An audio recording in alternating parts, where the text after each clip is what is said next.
नमस्कार, India voice पर स्वागत है आपका। मैं हूं आपके साथ प्रियंका मिश्रा। बुलेटिन की करेंगे शुरुआत। पहली खबर रांची से सामने आ रही है। आज भगवा रंग में रंगे जाएंगे चंपई सोरेन। आज बीजेपी में शामिल होंगे चंपई सोरेन। चंपई सोरेन की जगह रामदास सोरेन को मिली जगह। रामदास सोरेन ने ली मंत्री पद की शपथ। तो रांची में आज जेएमएम से अलग हुए चंपई सोरेन भगवा रंग का साथ देते हुए नजर आएंगे। भारतीय जनता पार्टी में शामिल होंगे चंपई सोरेन। चंपई सोरेन की जगह जेएमएम ने मंत्रिमंडल में दी रामदास सोरेन को जगह। रामदास सोरेन को बनाया मंत्री।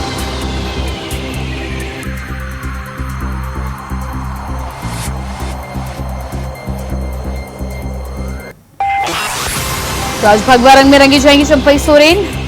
राजधानी दिल्ली में गृह मंत्री अमित शाह से मुलाकात के बाद ये खबर सामने आई थी। असम के सीएम हेमंत बिस्वा शर्मा ने इस बात की पुष्टि की थी, जिसको लेकर अब आज उसे अमली जामा पहनाया जाना है। चंपई सोरेन राजनीति में विचार विमर्श करने के बाद भारतीय जनता पार्टी के साथ हो लिए हैं।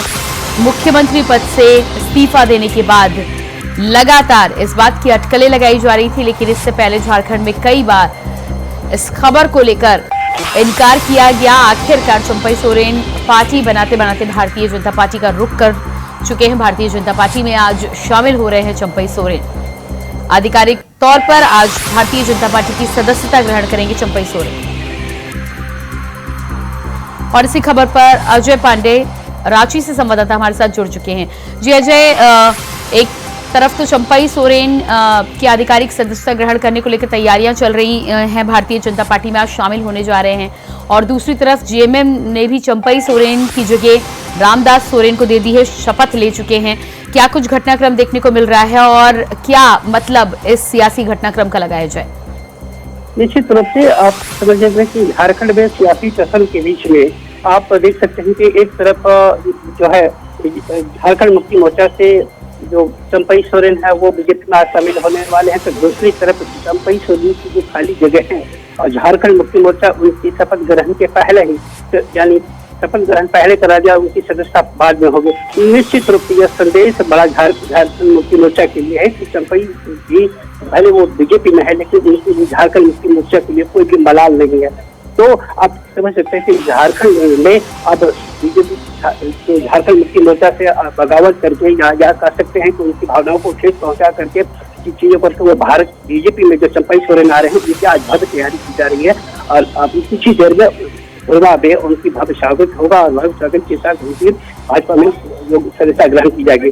अब देखना पड़ेगा कि झारखंड मुक्ति मोर्चा से आए जो चंपई सोरेन जो बड़े नेता में है वो अब शामिल होने के लिए उनके कितने समर्थक उनके साथ रहते हैं या नहीं रहते हैं, ये देखने बड़ी बात होगी। जी बिल्कुल अजय, तो एक तरफ इससे पहले भी लोकसभा चुनाव के दौरान जिस तरह से सीता सोरेन ने भारतीय जनता पार्टी का साथ चुना था, अब चंपई सोरेन भी उनके साथ होंगे। सीता सोरेन को अगर देखा जाए तो भारतीय जनता पार्टी में काफी अहमियत दी गई थी। चंपई सोरेन की बात करें तो क्योंकि विधानसभा चुनाव नजदीक है, क्या कुछ बड़ी जिम्मेदारी सौंपी जा सकती है भारतीय जनता पार्टी की सदस्यता ग्रहण करने के साथ ही? निश्चित रूप से चंपई सोरेन जो बीजेपी में जाने के बाद एक बड़ी जिम्मेदारी तो निश्चित रूप से उनको मिल जाएगी और चंपई सोरेन को एक बड़ा पद भी मिलने की संभावना है, जो कुछ ही देर में संभव हो सकता है।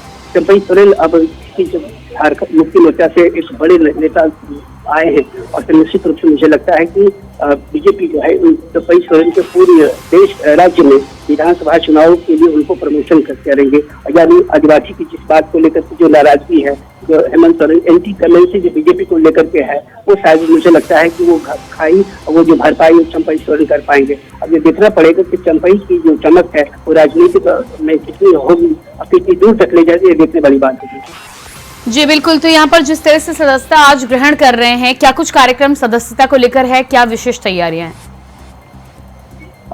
इसके लेकर के अभी मीटिंग की दौर जारी है। या झारखंड बीजेपी के ऑफिस के बगल में एक बैंक्वेट हॉल है, उन तमाम सभी प्रदेश के सभी प्रदेश अध्यक्षों को बुलाया गया था और केंद्रीय मंत्री शिवराज सिंह चौहान, असम के मुख्यमंत्री हेमंत बिस्वा, प्रदेश अध्यक्ष बाबूलाल मरांडी, तमाम शीर्ष नेता पहुंच चुके हैं और पूरी राजनीतिक मंथन चल रही है। और देखना पड़ेगा कि इस मंथन के बाद जहाँ से सारी तैयारी होने के बाद जो है वो धुरवा में जो सभा स्थल है वहाँ जाएगा और उनको चंपाई सोरेन को और सभा उनके जो समर्थक है वो बीजेपी सदस्यता ग्रहण करेंगे। जी बिल्कुल अजय, इस तमाम जानकारी के लिए बहुत शुक्रिया आपका। और इसके बाद बात करेंगे अगली खबर को लेकर। जयपुर से अगली खबर सामने आ रही है। जयपुर के जवाहर नगर में गुरुवार रात करीब 8:30 पर निर्माणाधीन दुकान भरभरा कर गिर गई। मलबे में कई वाहन दब गए हैं। गनीमत ये रही कि कोई व्यक्ति हताहत नहीं हुआ है, जबकि नीचे पहले से संचालित जूस की दुकान पर कई ग्राहक खड़े हुए थे। स्थानीय लोगों की माने तो ये दुकान 40 साल पुरानी है। इस पर नया निर्माण कार्य चल रहा था। हादसे की जानकारी होने के बाद जयपुर हेरिटेज नगर निगम के आयुक्त अभिषेक सुराणा सहित कई अधिकारी और जवाहर नगर थाना पुलिस मौके पर पहुंची। राहत कार्य की शुरुआत कर दी गई है। मलबा हटाने के लिए निगम की गैराज शाखा से जेसीबी मंगवाई गई है। तो वहीं आदर्श नगर जोन उपायुक्त युगांतर शर्मा, एक्सीएन सुबोध कुमार, सतर्कता उपायुक्त पुष्पेंद्र सिंह राठौर सहित अन्य अधिकारी भी इस मौके पर मौजूद हैं।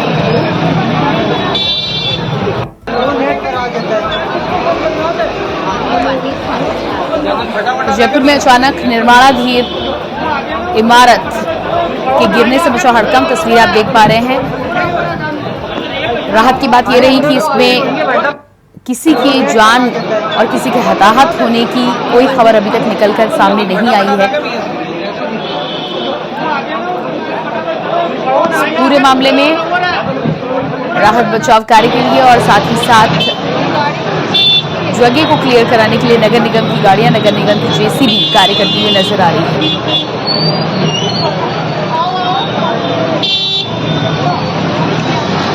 तो 40 साल पुरानी दुकान बताई जा रही थी। बताया जा रहा था कि 40 साल पुरानी दुकान पर निर्माण कार्य चल रहा था।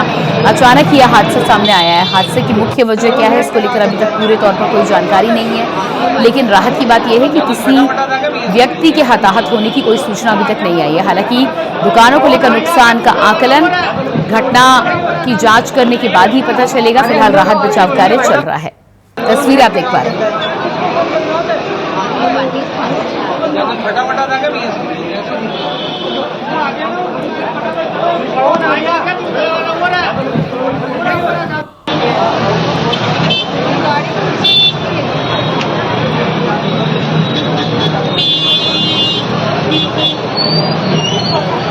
तो बताया जा रहा है कि इस दुकान को लेकर निगम ने पहले सुध नहीं ली थी। निगम से इस दुकान को बनवाने की अनुमति भी नहीं दी गई थी। ऐसे में नगर निगम के मानकों के अनुरूप ये निर्माण कार्य नहीं हो रहा था और अचानक इस तरह का हादसा निकलकर सामने आया है।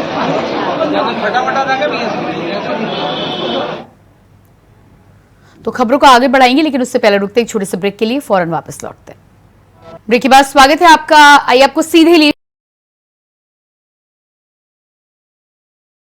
योजनाओं का आज उद्घाटन और शिलान्यास करने वाला है। क्या कुछ कह रहे हैं आपको सुनाते हैं। भारत का यूपीआई फिनटेक का बहुत बड़ा उदाहरण बन गया है।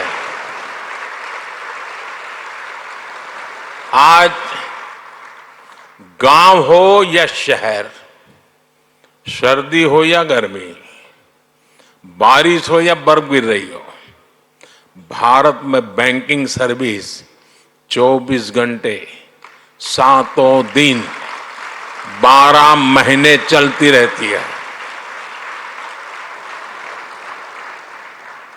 कोरोना के इतने बड़े संकट के दौरान भी भारत दुनिया के उन देशों में था जहां हमारी बैंकिंग सर्विस बिना किसी दिक्कत के चलती रही।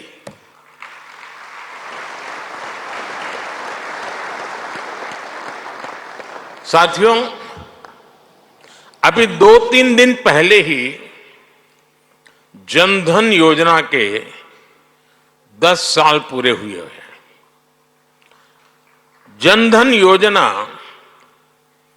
विमेन एम्पावरमेंट का बहुत बड़ा माध्यम बनी है। जनधन योजना के चलते करीब 290 मिलियन यानी 29 करोड़ से ज्यादा महिलाओं के बैंक खाते खुले हैं। इन खातों में महिलाओं के लिए सेविंग्स और इन्वेस्टमेंट्स के लिए नए अवसर बनाए हैं। इन्हीं जन धन खातों की फिलॉसफी पर हमने माइक्रो फाइनेंस की सबसे बड़ी स्कीम मुद्रा लॉन्च की। इस स्कीम से अभी तक 27 ट्रिलियन रुपए से अधिक का क्रेडिट दिया जा चुका है। 27 ट्रिलियन। इस स्कीम की करीब 70% बेनिफिशियरी महिलाएं हैं।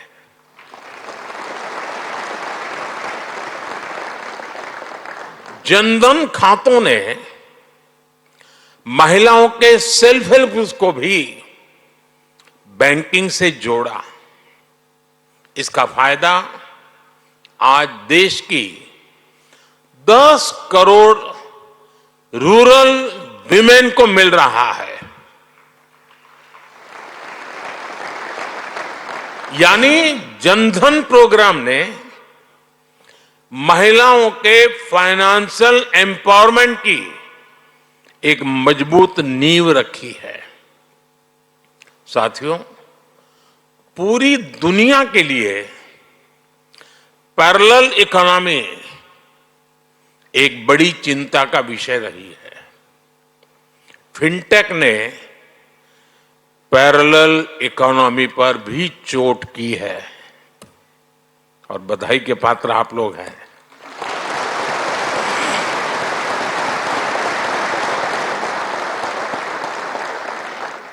आपने ये भी देखा है कि कैसे हम भारत में डिजिटल टेक्नोलॉजी से ट्रांसपेरेंसी लेकर आए हैं। आज सरकार की सैकड़ों स्कीम्स के तहत डायरेक्ट बेनिफिट ट्रांसफर किया जाता है। इसमें सिस्टम से लीकेज बंद हुई है। आज लोगों को फॉर्मल सिस्टम से जुड़ने में अपना लाभ नजर आता है।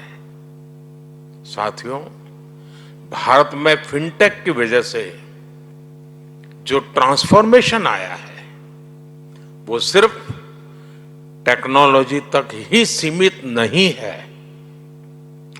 इसका सोशल इंपैक्ट बहुत व्यापक है। इससे गांव और शहर की खाई को ब्रीच करने में मदद मिली है। कभी हमारे यहां बैंक की सर्विस लेने में ही एक पूरा दिन लग जाता था। एक किसान के लिए, एक मछुआरे के लिए, एक मिडिल क्लास परिवार के लिए ये बहुत बड़ी मुसीबत थी। फिनटेक ने इस समस्या को दूर किया। कभी बैंक सिर्फ एक बिल्डिंग तक सीमित हुआ करते थे, आज बैंक हर भारतीय के मोबाइल में सिमट गए हैं।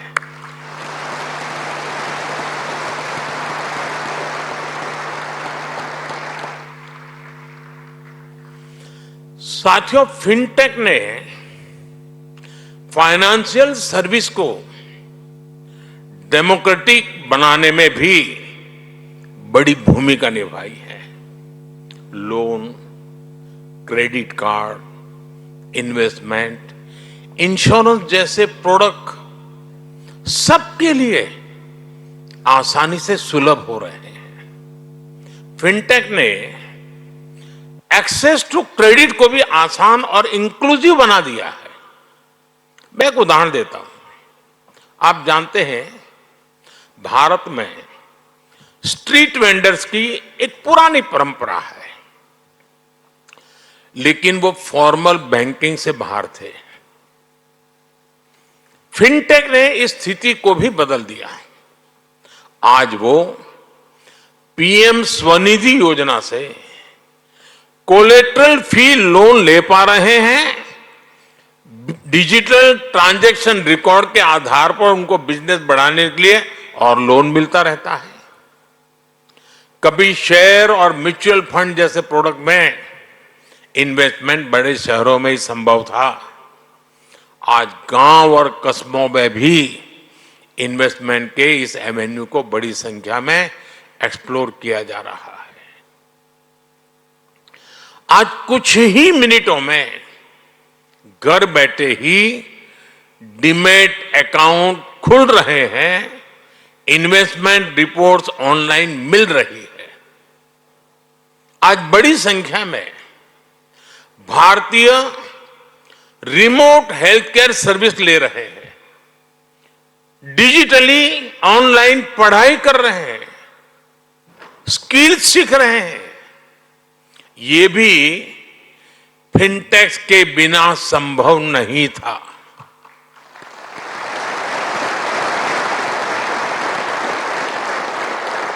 यानी भारत की फिनटेक क्रांति dignity of life, quality of life, उसको बेहतर बनाने में भी बड़ा रोल निभा रही है। साथियों, भारत की फिनटेक क्रांति की उपलब्धि सिर्फ इनोवेशंस के लिए ही नहीं, बल्कि एडॉप्शन लेकर के भी है। भारत की जनता ने जिस स्पीड और स्केल पर फिनटेक को एडॉप्ट किया है, उसका उदाहरण कहीं और नहीं मिल सकता। इसका एक बड़ा क्रेडिट हमारे डिजिटल पब्लिक इंफ्रास्ट्रक्चर डीपीआई को भी जाता है और हमारे फिनटेक्स को भी जाता है।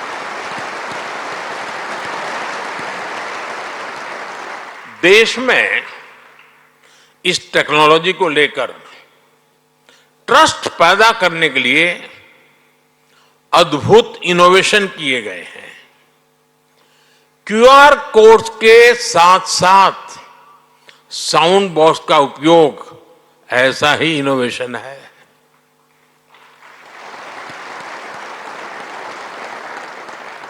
हमारे फिनटेक सेक्टर को सरकार के बैंक सखी कार्यक्रम का भी अध्ययन करना चाहिए। और मैं सब फिनटेक के वाले नौजवानों को कहना चाहता हूं, ये बैंक सखी है क्या? मैं अभी जलगांव आया था एक दिन, तो मैं ऐसी बैंक सखियों से मिला तो बड़े गर्व से कहती, मैं एक दिन में 1.5 करोड़ रुपए का कारोबार करती हूं।